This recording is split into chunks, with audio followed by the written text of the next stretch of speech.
Bertemu kembali Berintasan Berita edisi 800 bersama saya Zawaz Yusof dan antara paparan utama. Wayang UMNO gagal pecah panggung.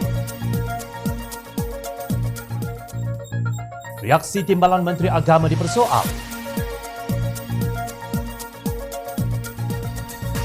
Pendaftaran pejuang dan muda Malaysia ditolak.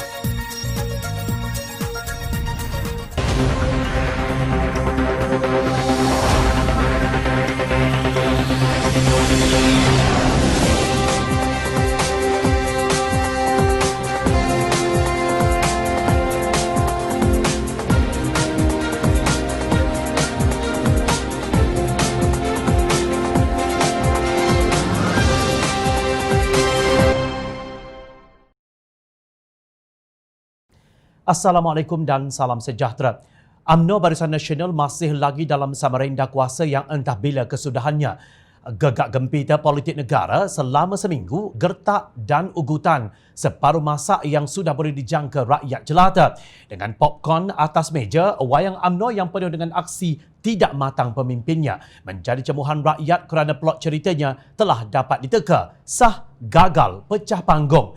Majlis Tertinggi UMNO malam tadi membuat keputusan Mesyuarat Agung UMNO pada 31 Januari ini akan membincangkan segala usul yang diputuskan oleh Mesyuarat UMNO bahagian. Dalam satu kenyataan bertulis yang dibuat oleh Ketua Penerangan UMNO, sebaik sahaja selesai mesyuarat MT malam tadi, mereka juga mengambil keputusan untuk berbaik-baik dengan PAS walaupun UMNO Terengganu dan juga Kelantan sudah menolak PAS dalam usul berapi-api mereka. Hanya UMNO Terengganu sahaja masih berani melawan tekanan yang dibuat ke atas mereka, tetapi yang lain masih juga tergila-gila kepada PAS walaupun parti itu berskandal dengan bersatu. Bagi mereka, UMNO takut kehilangan kuasa yang mereka nikmati sekarang ini dengan Kerajaan Perikatan Nasional PN dan mereka juga takut tindak balas dari parti itu. Saya rasa sebahagian MT UMNO sudah berada dalam tangan Muhyiddin dan Azmin. Bahkan UMNO sendiri, UMNO sudah hancur. Mereka tidak lagi berani bertindak, kata beliau lagi, merujuk kepada kedudukan pemimpin utama UMNO yang menghadapi kes mahkamah dan kedudukan pendaftaran UMNO. Ketua Penerangan UMNO Syahril Hamdan dalam kenyataan 3 muka surat malam tadi berkata, MT telah mengambil keputusan untuk membawa semua usul ke Mesyuarat Agung Tahunan setelah mempertimbangkan semua usul yang dikemukakan oleh 189 bahagian parti. Mesyuarat juga memperhalusi semua usul yang dibangkitkan oleh 189 bahagian UMNO yang telah bersidang di seluruh Malaysia. Antara usul utama yang dibangkitkan, majoriti besar UMNO bahagian mempertahankan hubungan kerjasama dengan PAS melalui Muafakat Nasional MN, mengambil kira sentimen pemufakatan yang telah dibina ketika 22 bulan bersama-sama sebagai pembangkang. Sementara itu, Ahli Parlimen DAP Lim Kit Siang mengkritik tindakan ahli politik kerajaan yang dianggap begitu taksub mahu mengadakan pilihan raya umum ke-15 PRU15 hanya kerana mahu berebut kembali kuasa demi membolehkan pemimpin mereka dilepaskan dari hukuman penjara. Sedangkan katanya ketika ini segala usaha perlu ditumpukan kepada gerakan mengatasi penularan pandemik COVID-19 yang semakin tidak terkawal dan mencari jalan meminimumkan kes kematian akibat wabak berkenaan. Kita telah menyaksikan kegagalan kerajaan selama 10 bulan terakhir untuk melancarkan pendekatan semua pemerintah dan semua masyarakat untuk menyelamatkan nyawa rakyat Malaysia dan merencanakan dengan cepat pemulihan ekonomi negara. Banyak silap lain yang dilakukan Kabinet Muhyiddin sepanjang pandemik COVID-19 ini, seperti kegagalannya menampilkan Menteri Kesihatan yang efektif selain salah laku Menteri Perikatan Nasional PN yang mengamalkan 2 darjat dalam mematuhi SOP COVID-19. Sikap ini telah memburukkan lagi kepercayaan rakyat terhadap kerajaan Muhyiddin walaupun prestasi yang cukup baik ditunjukkan semasa gelombang kedua wabak ini, katanya dalam satu kenyataan. Pada masa sama, katanya, Kabinet Muhyiddin juga seolah-olah lepas tangan apabila enggan mengadakan sidang khas Parlimen untuk mengatasi gelombang ketiga COVID-19 yang mungkin akan mengatasi negara Myanmar minggu ini. Menerusi catatan di laman blognya juga, Kit Siang mengulangi pendirian agar kesemua parti politik negara segera mencapai satu konsensus nasional demi mengembalikan semula Malaysia sebagai sebuah negara besar yang bertaraf dunia. Beliau juga bertanya adakah kesemua parti politik sudah bersedia untuk bertemu dan segera menyelamatkan negara. Adakah semua parti politik negara ini bersedia bertemu untuk menyelamatkan Malaysia dari dua masalah besar pada tahun ini, iaitu wabak COVID-19 dan juga rasuah. Ada yang berani mengambil seruan ini? Soalnya, sudah tentu kerajaan tidak tahu malu Perikatan Nasional tidak akan berani menyahut seruan itu.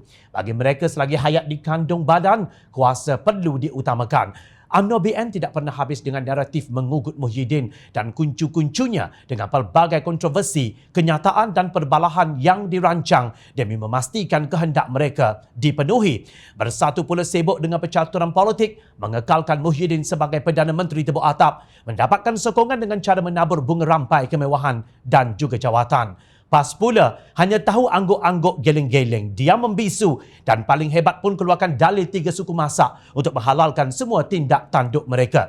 Ada mereka peduli tentang ekonomi rakyat, keadaan pandemik yang semakin menggila, keadaan musibah banjir yang dahsyat melanda negara. Permukaannya nampak macam ada kepeduliannya di situ.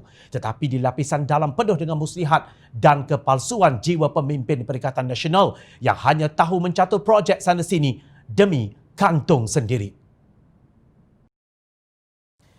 Sebelum ini kecoh di media sosial apabila kenyataan yang dikeluarkan oleh Timbalan Menteri di Jabatan Perdana Menteri Hal Ehwal Agama Ahmad Marzuq Syari memberi nasihat kepada media supaya tidak mensensasikan kes jenayah yang dikaitkan dengan golongan agama. Kononnya beliau berpegang kepada prinsip seseorang itu tidak dikira bersalah selagi tidak dibuktikan oleh pihak mahkamah. Untuk mendakwa itu ini dan untuk melaporkan kepada pihak keselamatan sesiapa pun boleh buat. Nasihat saya kepada semua pihak supaya tidak mensensasikan isu ini kerana ia membabitkan soal kepentingan dan keyakinan masyarakat kepada agamawan dan institusi agama itu sendiri. Dia berkata demikian ketika diminta mengulas mengenai kejadian sejak kebelakangan ini yang membabitkan golongan agama termasuk pengetua sekolah agama dan juga ustaz. Ahmad Marzuq berkata perkara yang buruk seperti itu sebolehnya tidak perlu dihebohkan supaya tidak menjadi ikutan kepada individu lain. Jadi tak perlu kita jadikan bahan untuk melariskan berita kerana ia mendorong manusia lain untuk buat perkara yang sama. Islam ajar kepada kita untuk tutup perkara yang boleh buatkan orang cuba nak tahu dan cuba nak buat. Sebab itu kalau kita tengok apabila keluar sahaja berita sesuatu isu, ia akan seolah-olah menjadi satu kluster. Keluar pula rentetan isu yang berkaitan. Katanya, sebelum ini beliaulah yang mendabik dada kononnya judi dihapuskan sepenuhnya di Kelantan, hasil pentadbiran PAS. Tetapi setelah menjadi Timbalan Menteri Agama Persekutuan, diam 1000 bahasa. Malah cabutan nombor judi meningkat daripada 8 kali kepada 22 kali. Katanya bertindak dalam diam. Kelakar. Semalam diumumkan di media utama, Ketua Polis Kelantan Datuk Syafi'in Mamat berkata, di Kelantan sepanjang tahun 2020, 46% kes jenayah rogol meningkat terutama di kalangan agamawan dan mereka yang berpendidikan agama. Mengejutkan apabila negeri yang dikenali dengan jolokan Serambi Mekah mengungguli carta. Apa komen Pak Lebay dan para ulama PAS? Ketua Awan Kelantan, Dr. Hafizah Mustaqim, dalam kenyataannya berkata reaksi yang ditunjukkan oleh Timbalan Menteri itu adalah amat mengecewakan kerana ia dilihat sebagai satu cubaan melindungi penjenayah hanya kerana status mereka yang bergelar agamawan. Di manakah pembelaan terhadap mangsa, wanita atau lelaki yang biasanya mengalami trauma yang mendalam akibat jenayah yang berlaku ke atas diri mereka? Kata beliau dalam satu kenyataan membalas kenyataan Ahmad Marzuq itu. Antara yang ditahan dan dibawa ke mahkamah kerana didakwa terlibat dalam jenayah seksual adalah seorang penceramah PAS dan juga seorang pendakwah selebriti. Tidak dinafikan secara prinsipnya seseorang itu tidak dikira bersalah selagi tidak dibuktikan oleh mahkamah bahawa dia bersalah dan ini terpakai untuk semua kes bukan hanya untuk agamawan. Namun ada beberapa prinsip lain yang tidak kurang pentingnya seperti pencegahan lebih baik daripada merawat dan tidak boleh memudaratkan diri sendiri dan orang lain yang perlu diambil kira, kata beliau. Katanya dalam kes-kes jenayah seksual membabitkan agamawan dan selebriti yang mengajar dan menjadi ikutan ramai, pihak berkuasa perlu bertindak lebih tegas melakukan usaha pencegahan mereka daripada membahayakan dan menjadi ikutan masyarakat awam. Perbuatan mereka tidak ubah seperti harakan pegar makan padi katanya. Justru Awan Negeri Kelantan menggesa agar pihak berkuasa mengambil langkah tegas menggantung tauliah mengajar agamawan yang dituduh terlibat dengan jenayah seksual sehingga siasatan selesai dijalankan. Adalah lebih baik kita tidak defensif bila berhadapan isu jenayah seksual yang semakin meruncing dalam masyarakat. Sebaliknya, marilah kita berganding bahu mengemukakan langkah konkret pencegahan dan perawatan termasuk rehabilitasi penjenayah dan pemandiri jenayah seksual. Semoga kita dapat menghentikan jenayah seksual sekaligus melahirkan masyarakat sejahtera yang percaya kepada Tuhan, menjaga kesopanan dan kesusilaan, kata beliau. Buat lebay pas kalau tidak mahu menjadi pemimpin usah ditagih jawatan itu ini. Usah sesekali melalak kononnya orang lain tidak mampu menjalankan tugas sedangkan bila anda berada di tempat yang selayaknya bertindak, anda diam membisu. Langsung tiada kenyataan daripada anda tentang bagaimana untuk membela Islam dan kedaulatan agama dalam cabaran yang semakin hebat, apatah lagi melibatkan golongan agamawan yang disegani dan dihormati. Jangan hanya tahu berkokok riuh sekampung tetapi telur hanya sebutir. Jabatan Pendaftaran Pertubuhan ROS semalam telah menolak permohonan Parti Pejuang Tanah Air Pejuang dan Ikatan Demokratik Malaysia Muda. Dilaporkan ROS telah menghantar surat penolakan pendaftaran kepada kedua-dua parti itu lewat petang semalam. Perkara tersebut disahkan oleh Peguam Pejuang Muhammad Rafiq Rashid Ali seperti dilaporkan di Age Markets yang memaklumkan bahawa mereka menerima surat dari ROS pada pukul 5.45 petang semalam. Pada Disember tahun lalu, Pejuang telah memfailkan permohonan semakan kehakiman bagi mencabar tindakan ROS yang masih belum meluluskan pendaftaran parti berkenaan. Setiausaha Agung Jawatan Kuasa Penaja Pejuang Dato' Amiruddin Hamzah memfailkan permohonan itu di Mahkamah Tinggi menerusi firma guaman Tuan Haider & Co dengan menamakan Ketua Pengarah ROS dan ROS sebagai responden pertama dan kedua. Bukan setakat itu sahaja, permohonan Ikatan Demokratik Malaysia Muda Malaysia untuk menubuhkan sebuah parti politik ditolak tanpa sebab yang munasabah oleh Jabatan Pendaftaran Pertubuhan Malaysia ROS. Muda Malaysia dalam satu kenyataan memaklumkan penolakan pendaftaran parti itu disampaikan melalui satu email pada Rabu setelah hampir 4 bulan menghantar permohonan. Kami kecewa dengan penolakan ini. Di pihak Muda, kami telah memberi kerjasama penuh kepada ROS dan memenuhi segala syarat untuk pendaftaran. Oleh itu, tiada sebab kukuh untuk ROS menolak pendaftaran kami. Menurut kenyataan itu hari ini. Terdahulu, Ahli Parlimen Muar Syed Abdul Rahman mendaftarkan parti baharu itu dengan ROS pada 17 September lalu selain surat peguam berkaitan isu pendaftaran telah diserahkan pada 21 Disember lalu. Dalam pada itu, Muda Malaysia berkata kebebasan berpersatuan dan hak untuk mengambil bahagian dalam proses demokrasi negara adalah hak asasi setiap warga negara Malaysia yang termaktub dalam perlembagaan. Namun begitu katanya, hak tersebut telah dinafikan pihak kerajaan Tebuk Atap. Ini adalah usaha jahat Kerajaan Perikatan Nasional untuk menghalang kami daripada mengambil bahagian dalam pilihan raya umum PRU yang akan datang. Langkah ini juga melanggar hak perlembagaan kami untuk membentuk persatuan. Kita menuntut bahawa kerajaan ini bertanding dalam pilihan raya akan datang dengan adil, telus dan bersih serta tidak menggunakan taktik licik dan kotor, katanya.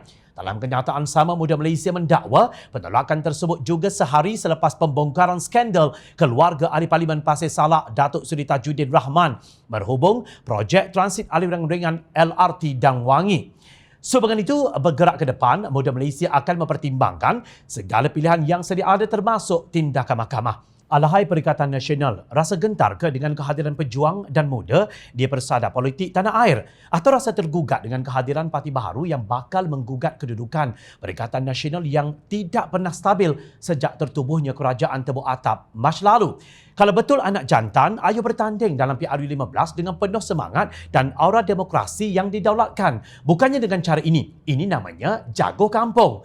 Jelas di sini Perikatan Nasional di bawah kepimpinan Muhyiddin dan gabungan pengkhianat mandat rakyat takut dengan bayang-bayang sendiri. Semakin longkang nampaknya politik di Malaysia.